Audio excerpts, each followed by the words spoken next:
Okay, welcome back to Next Level Pets. In this video, I'm going to give you two powerful exercises that you can do at home with little or no cost that will help you take control of your grief, will help you start a habit of healthy thinking and doing, and will help you celebrate and connect with the love you have for your pet. Sound good? Okay, now we all know that doctors and mental health professionals say that, regular exercise can help people with their depression. Well, don't worry, this isn't a workout video, but it is an action video. So I want to show you how you can take active control of your grief. Now, when we take action, especially when it's guided by love, it sends a signal to our brain, to our heart, to our body, and to our grief that we won't let our grief define us and that we're committed to healing. So for this video, I'm going to share with you some tips on how to heal at home. Everything I will share with you has worked for me and hundreds of other people that I've been able to help. Now, before we begin, I want to be very clear that I'm not a therapist. I'm not a psychologist. I have no big capital letters after my name. What I am is someone who knows what it is to have their heart and their life ripped in half after losing a pet. And I'm someone who did something about it. So I'm here to share with you everything that I've learned about what happens after we lose a pet and provide you with tangible steps that you can take to start healing. That being said, when we are grieving the loss of a pet, our grief can often stir up unresolved grief and trauma from our past. So if the experience of losing your pet is stirring up things from your past, then I suggest you do seek additional professional help. I'm here to share with you what has worked for me and has worked for other people in the same situation regarding their pet loss grief. Okay, so after sitting around and suffering for a long time, and after trying traditional remedies like therapy and group chats, I personally just needed something more.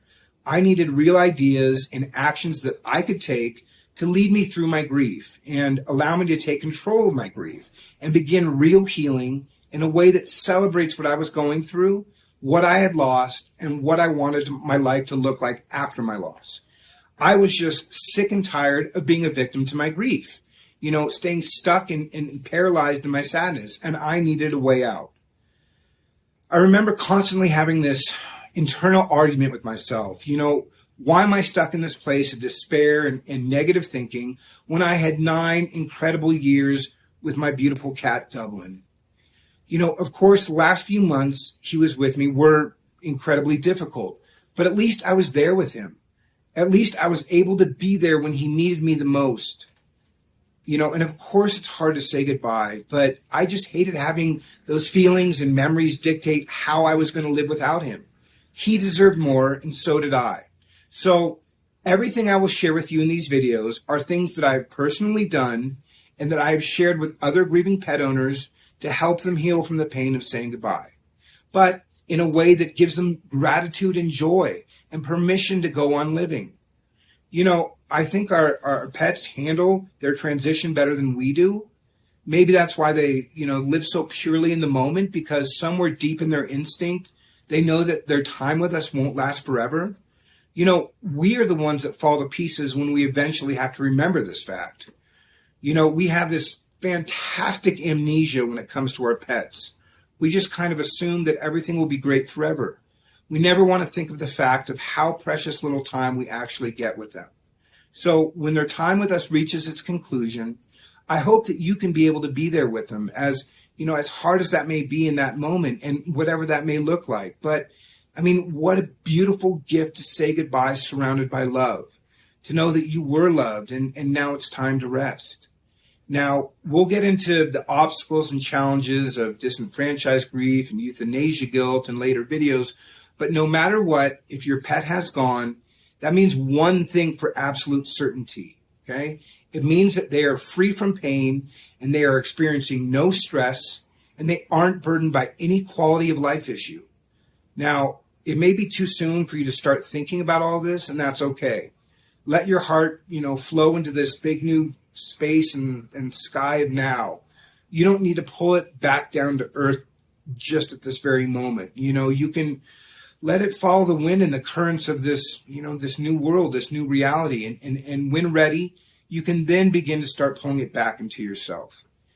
Now, obviously in the moments that are closest to when we say goodbye, we might not be capable of much at all. We may feel completely numb or drowning in a, never-ending sea of emotions. But remember that grief cannot exist without love. Okay? If there's no great love, there will be no grief. So try and remember this. Your love has not gone anywhere. It has only changed space and form. Now, it's up to you to change with it.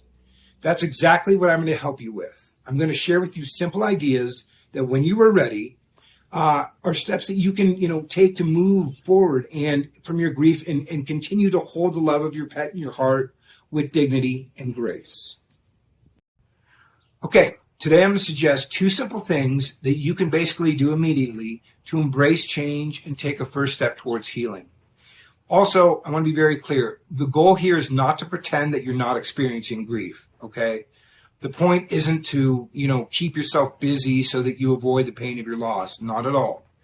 The point is to not run away from your grief, but to acknowledge it and take action that addresses your loss, but in a way that doesn't keep you defined or locked in your loss.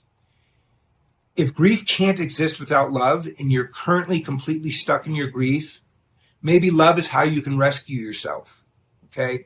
I mean, there's no magic cure for, suddenly not missing your pet anymore. You'll never get over it per se because something you love is no longer with you. But that shouldn't diminish the awe or the miracle of the love that you were blessed to have. Okay? You get to keep that love forever.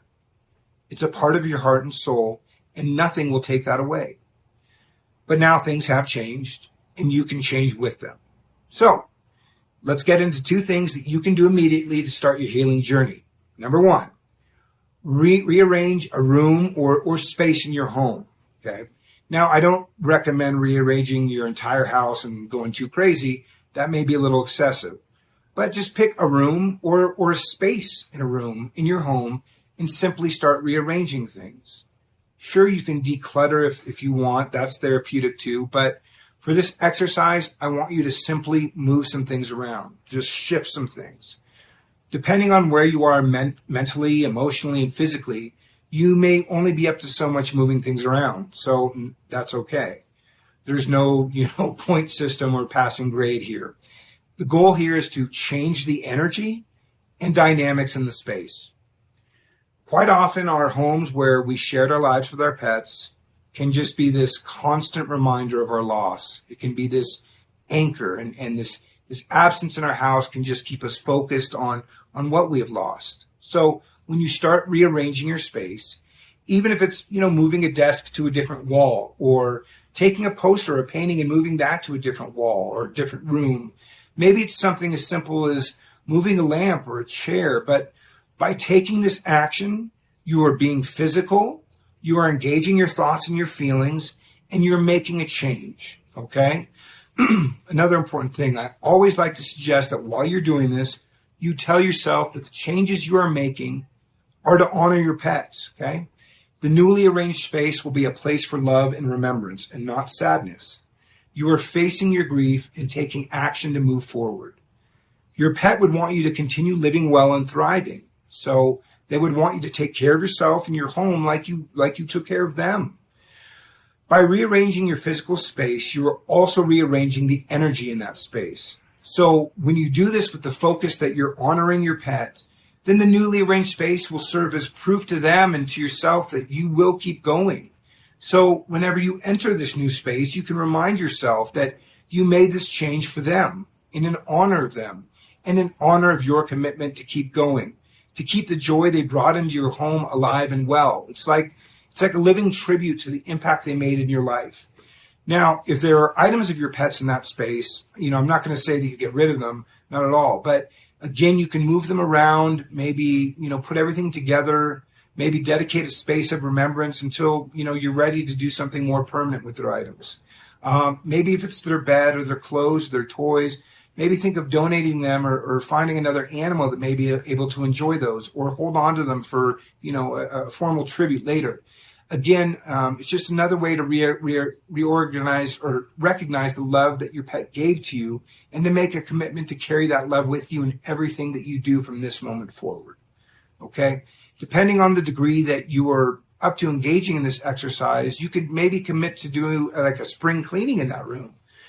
Maybe rearranging the space is simply deep cleaning, actually moving the bed out, the dresser, the furniture, cleaning, underneath and behind items. You can just give the space a big, deep breath. Breathe some fresh life into that space. Make it a clean and wonderful space to hold beautiful and awesome memories of your pet. This can really have a profound effect on your grief because you're taking action, mind, body, and soul. Okay? You're not pretending that a major life event hasn't happened, but instead you're recognizing the fact that something major has happened and that you refuse to have it define you or control you. Also, by doing a physical action with a positive healing intention, you're actively telling your body and your mind that you are acting out of love, hope, and joy, and not fear, pain, or anger. Okay, exercise number 2. So the second exercise, kind of ties into the whole breath of fresh air idea. If a project like rearranging physical space seems too much to take on at first, don't worry about it, no problem. This second tip is a nice way to ease into taking some healing action. So, tip 2 is aromatherapy, or what I like to call, what's that smell? Whether we are aware of it or not, our living spaces will have their own scent or odor. It's going to be a mix of, the people or animals that inhabit that space, food aromas, clothing, furniture, any plants or anything like that. And I also think memories kind of get in there as well. The history of that space, but it's the fragrance of the life in that space. So an awesome way to change the dynamic in a space is by changing the smell.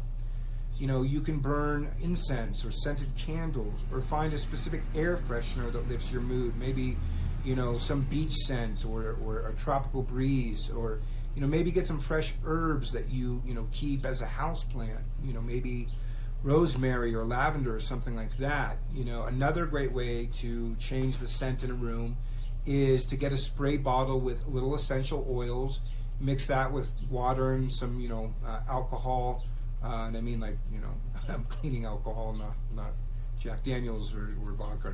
Well, actually, I think you can't use vodka. Anyways, you can look up online different ratios of how to mix an essential oil cleaning spray.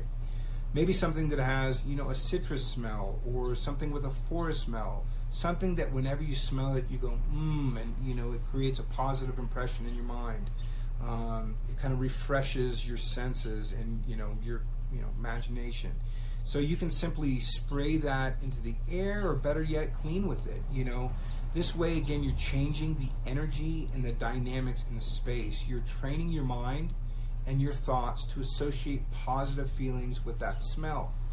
Now, again, if you can do this with the intention of refreshing the space to hold only beautiful memories of your pet and their life with you, then that's ideal. That's the goal. The goal of both exercises is to shift the energy and feelings from a space, from a place of mourning to a place of renewed celebration and appreciation. Make it a new space for the spirit of your pet to share with you.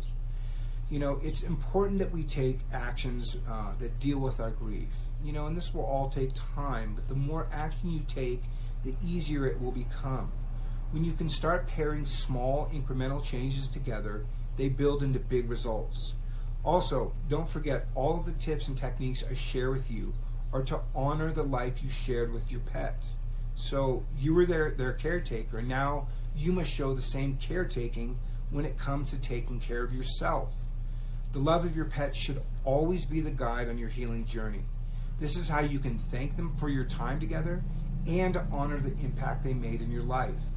So if you would like to dive deeper into how you can design a healing roadmap to transition your grief into joy, you can check out the link below for my healing program that I've created called Forever in Our Hearts, and see how I've helped hundreds of other pet parents just like you heal from pet loss. So please subscribe and give this video a like to learn more about pet loss grief and what you can do about it, and stay tuned for more educational tips on the grief experience, and also more tools on how to heal and to create a real lasting legacy that celebrates the love you share with your pet.